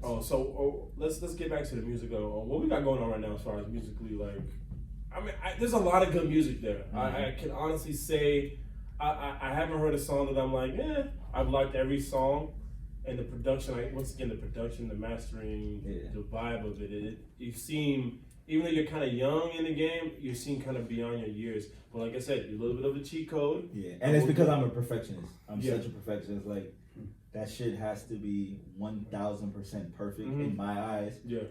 And that's kind of like, I struggle with that a lot because niggas is like, bro, just put it out. I'm Yeah, like, no, because there's one fucking frequency that I don't like, so we gotta mix it over. Mix it all. Okay. Yeah, but I'm trying to get out of that bad habit because I know as an artist you're never gonna feel like it's perfect. Yeah. So you kind of just gotta go with it. And like I was saying before, the first project I put out was mixed horribly, but because I said if we do this, I'll put it out. So I had to be a man of my words and say fuck it, I'm not gonna wait anymore. Let's just put it out. And then from there, niggas was like, "Oh, this shit is hard." I mean, I can't really hear exactly what you're saying. It was mixed horribly. I still think about it. I might have to like remix it and put it out. But Yeah. Re-release. yeah, but I was just like, "Fuck it." I said I'm gonna do it. I'm just gonna do it and just put it out because I know myself. I'd have waited 4 more years before I put that shit out because I already had it for like 2 years. I'm like, I'm not putting it out till we mix it. But now. I've actually been kind of mixing my own shit and learning more of how to mix. So we have a lot of new stuff, especially. Are we packaging this new stuff? Like, I love hearing new stuff, but when is this shit dropping? Like, I see a lot of this. So I go on Spotify and I follow you. So I see a lot of singles. I don't see no projects. Yeah. Like, what The reason why project? is because I have a very short attention span, and I know a lot of the rest of the world does. No, put down the weed for a couple months, please. I've been trying, but my attention span is like worse than a fucking ant. We can't use some Adderall. And that shit is horrible. That shit, I've tried that, and it makes my fucking heart beat too crazy. I'll be scared, feeling like I'm about to die. So I have a very short attention span, and I always like. I was just saying earlier, like a lot of music kind of bores me. I like excitement, and I like to hear new things all the time. So because I have such a short attention span, even songs that I haven't put out, I can't listen to it because if I listen to it for a week and I'll be tired of it. So I try to always keep new fresh stuff. Kino, I know. release the fucking music, I bro. know. No, that I'm going to. No, I'm going just release that shit tomorrow. I can't. No, you can't. You're not signed to no label. I Are you know. signed to a label? Are you signed to anybody? I'm assigned to myself. Okay, so Mindful Menace Media. okay, so let's just release the music. There's not a. There literally, when I go on, it's literally not enough music and no bullshit. Yeah. Cause I really listen to that. I'm like, nigga, that was left everything in like fucking 20 minutes. What the fuck's going? Like, what the fuck? Nah, and like 47 minutes. Corona. I got a cool 47. Corona messed this up. Yeah, nah, when I tell Bro, you. he has the songs, Pierre. No, I do. Pierre, he has catalog. He has But- music. Stop. But like I said, my one problem with myself was Mhm. that I had way more songs than visuals, and then it's like I was saying earlier, you know how black people just hate on everything, right? Yeah. For no reason. It's not even like real hate. It's just like if you got a Toyota and they could be like, bro, you don't got a Benz. You get a Benz, you get a CLA, and niggas like, bro, you don't got an S-Class. So it's like, I'll put out 1 million songs, and then people's like, bro, your song's good, but where's your videos? And then I'll start thinking like, fair enough. I'm like, all right, I got like fucking 40 songs out, and I have 2 videos. Nigga, you got to do more visuals. Yeah. So from that's why I really was like, I could put out a song every single week. Honestly, I make songs so quickly. Like, I can literally put out a song. What's your thought process? Are you writing, or are you just kind of going there freestyling? I don't write at all. I start with mumbles. So because since I'm such like a musical person, and I know my voice is basically another instrument, and everything I do is just more instruments on top of it. Yeah, I noticed that. So I look at it as like I'm just adding to the beat. So I'll start with a bunch of mumbles just to catch the flow, to get the notes right. Yeah. And then I just fill in the words like line by line. And then from there I just add harmonies and ad libs. Yo, when I talk to artists and I just hear how they build songs, it's just my mind cannot grasp the concept of the creativity that y'all have. Listen, I can't. we was Me either. I can't. we was in the mansion the other day, right? And I brought all my shit over there. A humble flex. Go ahead. Yeah, humble flex. I tell you, I'm a very humble person, but Yeah. I'm gonna flex a little bit. But we was in the big ass crib, and she had her office set on the fucking west wing of the house, Yeah. and I'm on the east wing, right? Yeah. And she'll pass by every once in a while, and I'm recording.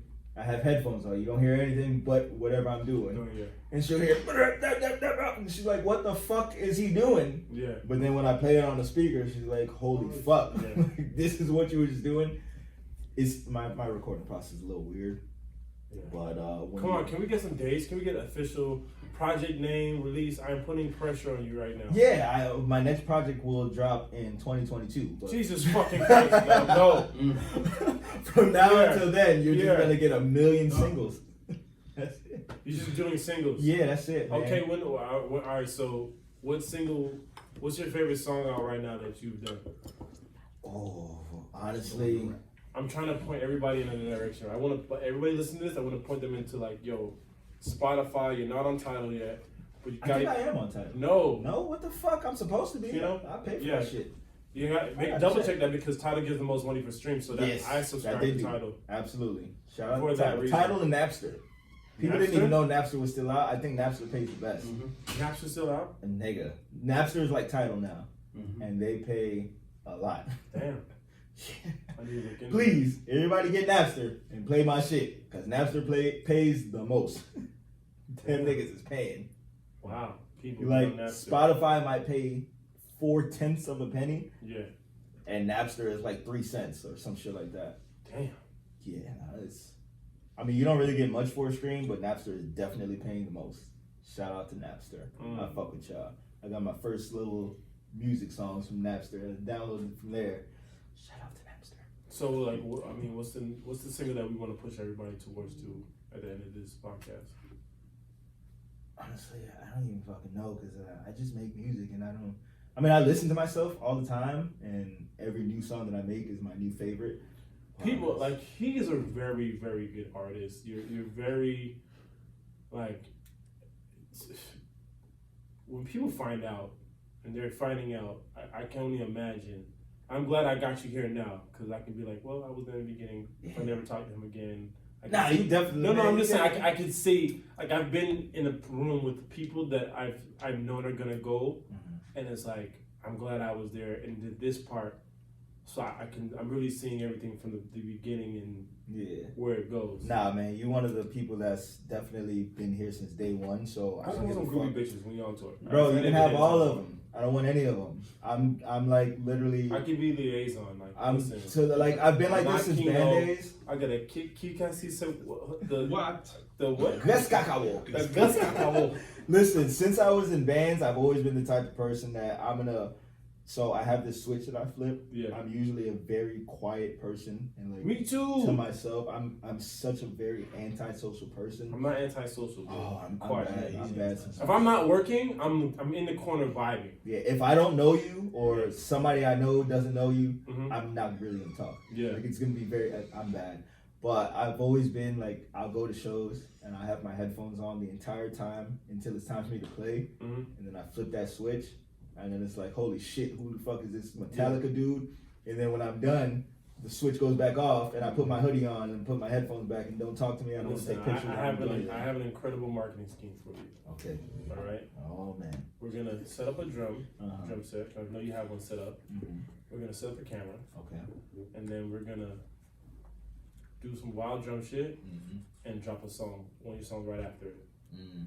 Oh yeah, by the way, this is my new song. link in the description below. You know what it is? I thought about like mixing the drums with the music, Yeah. but Anderson Paak got that on lock. I don't want to take it from him. No, fuck That that. got No, bro. But I know if I did do stop it, stop it. I know if we Can't did think do like it, that. we'll be the only two niggas that really do it. No, because But I'm trying to think of a different way because that nigga like we already know. I We be go seeing to a like, pop concert, that nigga gonna have a drum set out. It's gonna Yeah. be lit. So I try to think of different ways. Like I'm listen, brainstorming. even to just get people more familiar with you, even if you're doing covers of other songs, YouTube is not going to catch it and take it down. Yeah. So you can still drop your music on after that, or find a popping song. Like you know how when DJs introduce new music, they protect it. So they protect it with a hit, your song, and then another hit, something familiar. So you got to find a song that is familiar with your song that you can drum. Then you drop your song, and then whatever. So people are like, okay, this sounds familiar. And people start brainwashing niggas. Yeah. On the internet. It's like you notice how all these new songs are all samples of old songs. Oh, come on, man. It's Samples. the fucking cheat code. Crazy. That's the real cheat Oh, code. fact. You think I got the cheat code? It, Them niggas got I the cheat never code. thought I'd live in a world where like Every song. songs that I grew up listening to, middle school, high school, are being sampled in my lifetime. Yep. Like, I it's just heard crazy. one, and the sample was fire, but the song was And only a few not so producers. fire. Only the few producers, especially hip hop, like 3 6 Mafia, they are the one that own like all the rights to their music. So they were a little bit ahead of the curve. Project Pad and all of them were. And I fucking love 3-6. What's the other nigga? Project Pad and fucking Juicy J, Juicy and J. DJ Paul. Yeah, owning their Country masters Black. ahead of Yeah. Too It's very Short. important. All them niggas like before it was even a thing to even think about. They were doing it, and like their money's being reflipped, and then their songs are getting back in circulation because of their I samples. think they just sued Travis Scott because on his album he used you remember Tear the Club Up? Oh yeah. He used just Fuck the Club Up. Oh yeah. Just that part. Nigga, and they nigga. sued him for it. I was reading something the other day. This nigga Trinidad James, Bruno Mars, you know that gold all on my. That shit was fire, by the way. He used a cadence. Bruno Mars used a cadence on 24 Karat, a cadence of a melody of how Trinidad James did it, and this nigga getting the check off that shit. It's like a check. See? So I'm like, nigga, how? Bro, like, I just feel like, and I was talking to my boy Izzy. Izzy, are you kidding me? Izzy Beats that did Toast with Coffee, the Grammy shit. That shit is fire. Yes, and I was just like, yo, you just got to be in the room when you That's niggas it. make a song. You get a 2%, 1% producer. Bro, you know how credit. crazy it is? We could be in the studio Yeah. and I could say this is A and you're like, nah, you should say this is the. Mhm. And niggas will literally say that and be like, yo, I gave you that one line though, you gotta give me 5%. Like That's that's literally real. like I've literally been in sessions where niggas would say they'll cough and say, yo, you should use that, but you gotta give me a percentage. Damn. It's a crazy game, bro. Random question: What would be like a cool The ass other day, I was like, Haitian versus? engineer now. If you let the Haitians do verses, what would be the ultimate Haitian? The ultimate Haitian versus would honestly be my dad versus Sweet Mickey. Without a doubt, like no questions asked. Damn, fuck T-Vice. Nah, they was babies when my old boy was out there. Even they know they gotta pay homage. They know those my dogs though. Shout out to T-Vice. Yeah, But I they met know. them. Yeah, really cool people. Really cool people. Those my, Damn. we can't talk about T-Vice because you know they're family members and we can't really talk bad about them. Oh, Nah, yeah. shout out to T-Vice, man. They're great. I great remember human beings. the first time I heard like a Haitian live band. It was at the Curry Fest right fucking here in Fort Lauderdale Sunrise, the cricket stadium. Yeah. And T-Vice shut that shit down. They had fucking tie-dye shirts on and shit. Yeah, I still got that picture, man. And I was just like, yo. And I listened to my neighbor I be playing ping pong with. He Haitian. So a lot of times I play like a little, it's easy for me to come in my house and just play dancehall reggae music all night. But I play I found like a little 70s, 80s Haitian mix. And I be vibing to it. And my ex, shout out to Dina, she gave me some Haitian compa CDs. And sometimes I tell people like, dog, sometimes you gotta enjoy the music. Fuck what they saying or what you think they saying. Yeah, fuck that. Fuck the words, man. Yeah. Just music. Listen to the music. dog. Feel the vibe. Yeah, and I was like, yo, this compa Haitian music was mad relaxing. Yeah, it's a vibe. And when So, when yeah. that keyboard solo come in or Yeah, the guitar see? solo, Dog, they be killing that shit, that dog. shit is a vibe, bro. Yeah, man, that shit is crazy, man. Everybody listen up, man. Kino, let everybody know your social medias so they can follow you, how to get in contact with your music and all that stuff. Look anywhere for Kino Raymond. KinoRaymond. Is that your name or like a nickname? So That's a cool name, by the way. This Kino. thank you. It's just been passed down. My real name, I got a Haitian ass name, Pierre Lemon. And my Of course last you do. name is Durant. Y'all gotta get, listen, y'all Haitians gotta get a little more diverse with y'all. No, you know what it Y'all is? gotta- Every man has either Pierre or Jean, Or and Joseph. every woman has Marie. Yes. It's Like, our- that's like their you thing. know, language, man. You gotta. Yeah. No, but- it's just a thing. It's our language. I hate when I can look at people like and see things I know where you're from. I hate that shit. You know what's crazy? Nobody ever believes me when I tell them I'm Haitian. They always think I'm Racist. Jamaican. Like because That's a I wear a lot of jewelry and man, fuck that. No, jewelry, yo. No, bro, I swear to Nigga, God, there was them one Haitian time. niggas? Listen, I went into a fucking Uber one time. Yeah. I had a mouthful of gold. I had on like 30 chains and Yeah. fucking bracelets, and it was a You Haitian from North driver. Miami? It was a Haitian driver. Yeah. And when I find Haitian people, I talk to them in Creole, Creole, let them yeah. know that I'm Haitian too. Yeah. He's like, "What? I thought you were Jamaican." I'm like, That's "Why?" why I He get said, extra "I don't know. You sauce came with in, my you had all this pups. jewelry." And I'm like, "What the I said, fuck that's is why I that?" get extra sauce But on my pups. I also I used tell to them, play look, drums in church, Speak to and mommy. they told me when I got my She's like, ears pierced that I could no longer play because, bro, the Haitian church is so crazy. I remember I went to a Haitian church one time. It's crazy, bro. Don't be It was honest. it was a Haitian church on Pembroke Road, like just east of Island Drive, and it was like the sermon was in Creole. I was like, Was it the one that was like right by the turnpike, kind of nah. right under the overpass? It's alright. Like if I'm going if I'm going east on Pembroke Road. Okay. All right. So say for example, Pass Island Drive. I'm passing out on Drive. It's gonna be on my right hand side. Okay. That little Haitian church over there on the corner. Was it in the plaza by like 72nd? Nah, I want to say before the plaza. Okay. It kind of is like stand on their own land, but then I know how Pembroke Road is. But I was like, my nigga, why did I come in for my friend? Yeah. They're in Creole. Yeah. Like, what the fuck? And they're like screaming. And, Oh man, yeah. it was I couldn't stop laughing. Great experience. I Great experience. No, it's a great experience. No, I Even couldn't me, stop. when I go, like, Yeah. I can't go with my cousin because we're just gonna laugh. Yo, we're it's, gonna laugh it's like out loud. I and we don't couldn't care. stop laughing, man. Yeah. It was- Even my mom, she was like big into Haitian churches once. And Yeah. we used to tell her like, you know, you're part of a cult, right? She's like, no, I'm not. I think it's all Caribbean churches, man. Like, Yeah. you don't know what you never been to church until you go to church in like your island. Yeah. First, you gotta No experience a AC. black church, like a black American church, Yeah. and then you gotta experience an island church. Nigga, them shits be hot. Bro, you ever been to a Hot as fucking fuck. tabernacle of praise before, bro? That's like the Like a real black American, like everything is purple in there. Oh yeah. Oh, yeah. my I live in God. North Carolina. Oh, okay. Listen, Yeah, you're right, North you're Carolina right, has you're the right. most churches Yeah. per capita And with they're all mile black. than any place in the United States. And they're all black and all their And colors guess who are has the purple most and gold. churches in the country, in the world? Who? Jamaica. Oh, Jamaica has the most churches per square than anywhere in the world. that's crazy. Mind blowing. Is that Google both of a fact? No, that's Google. I'm a Come on. fact check. Don't I'm a get fact me check. started on the Jamaican facts. So I'll blow your mind. I hurt your feelings. Yeah, I hurt your feelings. Like, yo, Jamaica's the most influential culture in the world. Point blank. Yeah, Period. y'all boys be daggering. You know what I mean? Like, it wasn't. Granted, I know. Yes, Haiti was the first independent country, but no one would go to Haiti if it wasn't for Jamaica. No, listen, nobody would go to the fucking islands if it wasn't for Jamaica. Jamaica's like that gateway to say, okay, I went here. Okay, now it's time to go other places. Nigga. Remember, James Bond was first shot in Jamaica. James Bond Beach. Granted, they shot one in Haiti. Casino Royale was fire. I'm a James Bond fan, so I know. You know what I mean? But I haven't been to Haiti. I want to go to Haiti. I've been to DR. I want to go to Haiti. Yeah, But I don't you want to gotta- get. I don't want to get One kidnapped. thing, yeah, you definitely gotta go with the right people. I don't want to get kidnapped. Nah, you won't get kidnapped. Nigga. That wasn't popular. You won't get kidnapped. Nah, they ain't. I'm- Listen, I'm- if they I'm ain't hearing- kidnapped me, I hear stories.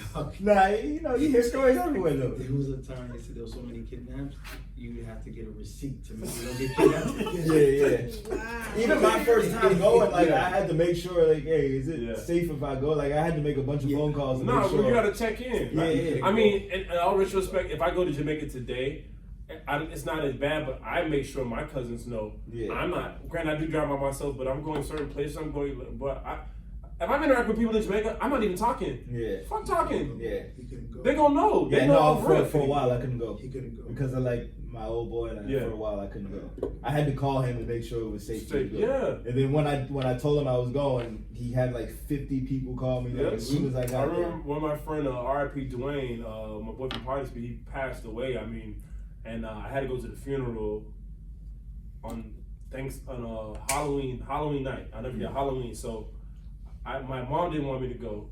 My dad told me like I'm going. Like this nigga created Slim City. Like just that nigga for me. So I go down there and mind you, I get picked up by some other people, but there's this Rasta man walks up to me in the airport. He's like, "Your Devon son?" I was like, "Yeah."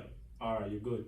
And nigga just followed me around the car all day. I was like, "What the fuck is going on?" Great. Bro. Yeah. I've had like from all walks of the earth, like wherever I go, once they find out like who my old boy is, I've had the craziest people tell me the craziest things. Like, bro, don't worry, you're good. Whatever you need, like you need me to take somebody out for you, I got you.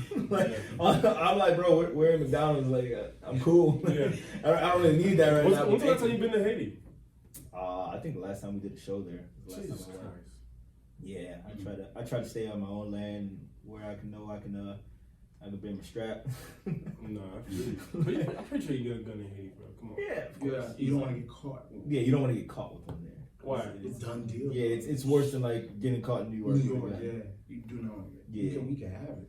But But is there a way you can legally own a gun? well, with the contacts we have, Yeah. I mean, you know We'll get out of people, jail, you're straight, but yeah, don't carry a gun over there. Yo, It's crazy, bro.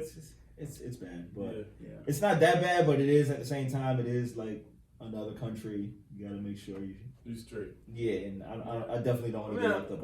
Most places I travel to, especially like non-black countries, I've never been a fear of my life. People be scared of black people anyway, so I've never been I will say that I've never been anywhere where I've ever feared Felt, for my yeah. life, like because I know. I will say when I went to Italy and I was in a place where they never seen black people before, that was very uncomfortable. Yeah. I want to get the fuck out of there. I was like, no, they gon' like it was a surreal experience. Like it was just wild. Like they were pointing at me, looking at me, and I was like, yo, what's going on? It was like, That's how it was when I went to Chile. Yeah, it was like, no, they never seen a black person before. Oh, what do you mean? Like they've never seen a black person. Yeah. Like, It's oh, crazy. we gotta go. Like now. Yeah, that's how it was in Chile. It was like, yo, who are you? Where's you Y'all from? playing in Chile? Yeah, I went. I did a little show over there in Chile. Doing Haitian band. Haitian band. There's How a lot the of fuck Haitians they- out there right now. Yeah, For real? yeah. They What y'all doing over The there? market is crazy. I don't know what the fuck. They over there smashing all the Chilean girls. Migrating. You know, you Haitian, you gotta have 2-3 families, bro. Yeah. Now they definitely out there. They got a family Why in y'all- Haiti. I why- tell all the time. I don't know, nigga. I don't know. I might have kids. Dog, why y'all have like 2-3 families? Like, Because How nigga, y'all we do got that? 2-3 bills, nigga. One. I got a car note. I got a house payment. no, that should be crazy. Or I be hearing them stories, I be like, it really be some like Jamaican Haitian shit though. I ain't gonna lie, I never seen. Nah, these Caribbean niggas are a whole different vibe, bro. Especially the Wow. old school, like niggas Yeah. that, like my dad's friends and the generation after my dad. Yeah. So right before me, it's like, yo, what the fuck was y'all on back then? I don't even fucking know. That's bro. some different shit. Like really go forth and multiply the earth type shit. Yeah. Like it's my responsibility to have 13 kids. Right? No, low key, like deep down inside, like in my gut of guts, like I feel like that too. Yeah. Fuck that. I just want to go places and have babies places and just call me in 18 years. I don't know. I don't want my kid to be like raised in a shithead world. Yeah, I'm for real. trying to hold off as long as I can't do that because like I saw my dad every day of my life. So My it's- eggs it's are not getting any younger. Yeah, no, but it's not up to me. It's up to God. Oh, you leave the guy at? Yeah, no, I've been shooting up the club. It ain't Oh, up is to it me. leaving up to God? Yeah. Somebody get hit with one of these bullets, it's a wrap. But it's not up to me no more. Right. Yeah, nah, I've been a club shooter. I've made a lot of bad decisions. Yeah. It's alright. I'm supposed to be so fired out. Like, I hate Oh, never mind. Don't get yourself jumping now. All right, this is a wrap. Moving right This along. is the First of All podcast, man. Featuring Kino. Kino, once again, everybody know your Instagram and everything like that, so they can get in tune with you. Yeah, Kino Raymond. KinoRaymond. Find me everywhere, man. Just fucking hit me up, DM me, talk shit. I like to talk shit, man. I'm not So- one of these people that Tell everybody one song they gotta go listen to right now. go listen to Go Dumb. Go listen to At the Top. Fucking go listen to everything off my damn page, man. We trying to get paid and get the fuck out of here. Go to the world. We're trying to bring all this to the world. Everybody needs to know my shithead ways, and they need to know how much of an asshole I am and a very blunt person and such a caring person. They just need to know me. They need to get. What's to your, know. are you a Sagittarius? Pause. I am. She is. I'm Yeah. a Capricorn. Okay. I've We're been told that wonderful we're people. very Because I'm an asshole, but I'm very caring and I'm very blunt. So I Are was you a wondering. Sag? Yeah, I'm a Sag. When's your birthday? December 2nd. Oh, November 28th. Okay. Oh, Yeah. I look think at Simone, that's Ralph. I think it's Ralph's birthday. two it's my daughter's Sagittarius. birthday. That's what I call I it. warn you all the time. I call y'all You're welcome. Sagittarius. Yeah, my mom's a Capricorn though. Mm. 21st. My She's a dad's great human Capricorn. being. They're I know it rough. already. Yeah. They're rough. I know. No, Ah, but you're we're amazing. Whatever. She's surrounded by Caps, so Yeah. she talks shit I about us all the know time. my dad. But Yes. realistically, she knows if anything happens, she can call one of the Caps in her life. Big and she gonna facts. be straight. Big facts. No matter what it is, Big Cap gonna facts. have your back. That's what's up, man. Well, Absolutely. thank you so much for coming by and doing this, man. We should have did this a long time ago, but I'm glad it got done. This is the First and Wild podcast featuring my man Kino Raymond. Thank you so much. Yeah, man. I'd come through whenever, man. Just call me. I don't be doing shit but making music anyway, so Yeah, I'm Whatever gonna you start want me to releasing pull that up. shit though. I will. I Like know. next week, I'm gonna DM you next week. Yo, I listen to updates on Spotify. You know what? Because we have so much in the chamber, I'm a make something happen within the next couple weeks for you. I'll For you drop a especially. mixtape just called Just Cause. Just cause I dropped one called 3 with just 3 songs on it, just because Oh my my favorite number is 3. Yeah. So like, I just dropped one called 3 just because I feel like it. But yeah, bro, I'm not doing shit till 2022, man. You're just gonna get a bunch of singles. You're gonna be annoyed. You're gonna get all types of shit. No, I agree. He been trying. He been I've trying. been bro. trying. No, Yeah, don't he say I been agreed and trying. I've been trying. I don't know what that means. He tried first. He tried first Yeah. to get me to drop a bunch of shit, but then I was like, nah, fuck that. And he's like, all right, well, I know you're gonna do whatever you want, so Okay, yeah. fair enough, man. But I got y'all, man. I'm gonna drop something. All right, appreciate it. I'm gonna DM you for real. I got you. I'm gonna put a reminder on my phone. I'm not gonna. forget. And I'm gonna let you hear some new shit too, so you know Alright. we got shit in check. No, nigga, fuck that, nigga. Nah, Put out the new alright, shit, dog. alright. I don't want to hear new shit. Alright, I'm not gonna let this nigga hear nothing. No, until just it's drop out. that shit. Like when you're gonna, like if you're gonna drop it on Friday, yeah, send it to me Wednesday, Thursday. Alright, I got you. But until then, so you been making your own beats? So I started making my own beats, but then after a while, I was just like, I just want to focus on making music and give other people opportunities to make Yeah. beats. Who you working? Who producer you working with right now? A lot. I got my boy right now, Monsieur. That nigga's been sending me some Fire. heat. I got my boy Young Jesus been sending me heat. I got a lot of people, man, that's just been sending me packs and that like really believe and just like send me 20, 30 beats at a Oh time. my god, Yeah, because they know. that's a lot of work. But you know what it is? My beat selection is so like, Exactly. yeah, it's I won't just use just anything. Mm-hmm. Like I'm very picky with what I use, and I guess that's why like everybody likes my beats and my shit, because I won't make a song unless I connect with the beat. Like Yeah. a lot of shit is fire, but I just don't connect to No, it. yeah, I get So you. I'll listen to it and be like, oh, this is hot, but I don't feel the It ain't, connection. it ain't for you. Because I know once I feel a connection, I can make something like I'm not even gonna think about it and it's gonna come out. So that's really like why my beat picking is so Nah, I wish I particular. could be that creative. But it's Yeah, but I'm creative in the sense of like I have to hear. I'm creative of other people's music, so I can present things very creatively, but I can't. it's a gift and a curse sometimes. Yeah. Because sometimes I just want to create, but I'm so picky. And it's like, fuck, bro, just pick something and make something. Mhm. But because I know once I hear, like, it's just, it could be one sound that just rings in my ear and I just feel it in my inside. And I'm like, yo, this I listen to music sometimes. Like I remember, I would listen to The Box, and when I heard the beat, I was like, how did they do this? Yeah. Like, You know I what heard caught me music from and I'm The like, Box? how do they? The first sound, Nigga. I was like, wait a minute. This I nigga couldn't just fucking thought- believe it. Yeah. I was like, how did they figure this out? And then they have I don't know if you heard the version where it's like they're playing it strictly on piano, then it goes from piano, acapella piano into the beat. How the fuck did they? How? Like my mind can't grasp the creativity to make like. Listen, I would love to have been in the room when they fucking made Back That Ass Up. Once you Like, feel how that the fuck did vibe they and do you this? feel it in you, Yeah. like you don't even think, it just comes out. It's all a feeling. That's why I don't pick shit just because it sounds good. Yeah. If I'm not feeling it 100%, I'm not even gonna waste none of our time. It's all a feeling. Everything in music is all what you feel on the inside. If you don't feel Sound it, like pussy. yeah, exactly. Music is just like pussy. If you don't feel it, you don't like it, and you don't want it. You're not gonna call back. If pussy is trash, you're not gonna go I back. don't think they can be in it. That sounds like condom sex. Nah, man, listen. What is that? I don't know what that is. What is that? I don't even know what a condom is. Hey, you guys, if you're not in committed relationships or you just started dating, please use condoms. It's so Shit is hard. crazy out How do here. you spell It condom? does feel a lot better, but save yourself from No. either catching some shit or having a shitty baby mama. No, Save yourself. listen. When It's very I was important. having sex with a condom, right? It's trash. I used Compared no, but compared to raw. if you don't even know, if you don't know what raw sex, Oh yeah, if you don't know, it's amazing. I never used to understand how people could get like pregnant, and it's like how? Yeah. Just put a condom on. Yeah. I don't get it. That it comes. Yo, my nigga, I remember the first time to the very detail when she whispered in my ear, "No, I want to feel you." Oh. Holy shit! She was setting you up. Yeah, she was trying to set She you was up. trying to set you up. She was a foreign exchange student. She was in London. My nigga. And she was moving back to London. Her time, her semester was over at UM, and she was going back. My nigga, when I tell Definitely you, set a trap. it's just the worst thing that could ever happen. Yeah. Yeah. He did to me. It is. Just the worst. Man, let's get up out of here, man. Keno, appreciate you, man. The First and Wild podcast. Thank you so much. Thank you for having me, brother.